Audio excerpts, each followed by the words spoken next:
প্রিয় দেশবাসী, আজ বাংলাদেশ একটি গভীর সংকটময় মুহূর্তের মধ্য দিয়ে যাচ্ছে। এখন পর্যন্ত আমাদের প্রাপ্ত খবর অনুযায়ী আওয়ামী লীগ, ছাত্রলীগ, যুবলীগের সন্ত্রাসীরা গুলি করে কুপিয়ে প্রায় 30-এর অধিক শিক্ষার ছাত্র জনতাকে হত্যা করেছে এবং দিন শেষ হতে হতে এই সংখ্যাটা কোথায় গিয়ে দাঁড়ায় আমরা জানি না।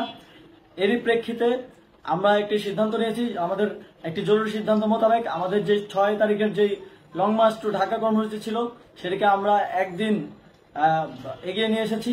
অর্থাৎ আগামীকাল 5ই অগস্ট সারা দেশের মুক্তিকামী জনতাকে ঢাকার উদ্দেশ্যে রওনা হওয়ার জন্য আমরা আহ্বান জানাচ্ছি। যারা পারবেন, যাদের পক্ষে সম্ভব হবে, আজ রাতেই আপনারা ঢাকার উদ্দেশ্যে রওনা হয়ে যান। আমরা আগামীকাল সারা দেশের মুক্তিকামী জনতাকে ঢাকায় আসার আহ্বান জানাচ্ছি। বিশেষ করে ঢাকার আশেপাশের যে জেলাগুলো আছে, আপনারা দায়িত্ব নিয়ে মসজিদের মাইকে ঘোষণা দিয়ে যাদেরকে পাবেন সবাইকে নিয়ে ঢাকার উদ্দেশ্যে রওনা হন। এই লড়াই আমাদের জন্য একটি চূড়ান্ত লড়াই। আমরা চূড়ান্ত ঘোষণার জন্য প্রস্তুত। আমরা গণভবনের দিকে যাত্রার জন্য প্রস্তুত এবং সেই উদ্দেশ্যেই আপনারা সবাই ঢাকা আসুন। আমরা আপনাদের সবাইকে নিয়ে আমাদের চূড়ান্ত দাবি আদায়ে এগিয়ে যাব। আমি জানি না সমন্বয়করা আজকে রাতে বেঁচে থাকতে পারবে কিনা, কিন্তু আপনাদের উপর আমরা এই দায়িত্ব দিচ্ছি।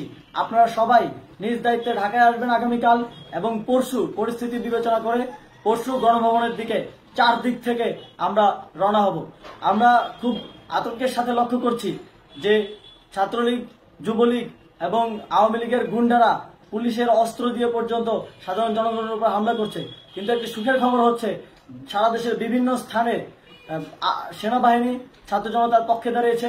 আবার কিছু কিছু জায়গায় যেমন মিরপুর ও মোহাম্মদপুরে সেনাবাহিনী ছাত্র জনতার বিপক্ষে দাঁড়িয়ে গুলি চালাচ্ছে। আমরা সেনাবাহিনীর প্রতি আহ্বান জানাতে চাই, আপনারা এদেশের নাগরিক এবং আপনারা এদেশের নিরাপত্তার দায়িত্বে আছেন, এদেশের জনগণের যানবাহনের নিরাপত্তার দায়িত্বে আছেন। আপনারা দেশের পক্ষে এবং দেশের জনগণের জন্য কাজ করবেন। কোনো খুনি সরকারের জন্য, কোনো খুনি রাজনৈতিক দলের জন্য কাজ করবেন না। এটি এদেশের জনগণ আপনাদের থেকে প্রত্যাশা করে।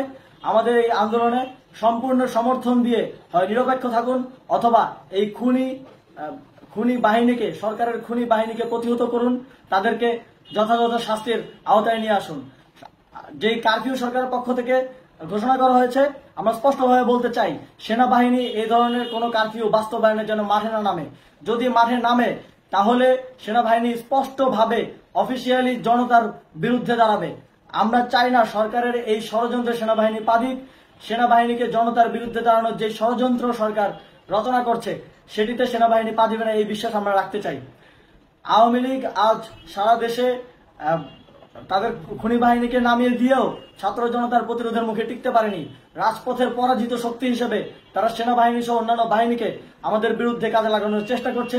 এই চেষ্টাকে, এই ষড়যন্ত্রকে ব্যর্থ করতে হবে এবং আগামীকাল সারা দেশে মসজিদে মসজিদে ঘোষণা দিয়ে ঢাকার উদ্দেশ্যে আপনারা রওনা হন। প্রত্যেকটি পরিবার থেকে অন্ততপক্ষে একজনকে ঢাকার উদ্দেশ্যে রওনা করে দিন, এই ইতিহাসের সাক্ষী হতে, একটি নতুন বাংলাদেশের অভ্যুদয় ঘটানোর একজন কর্মী হতে।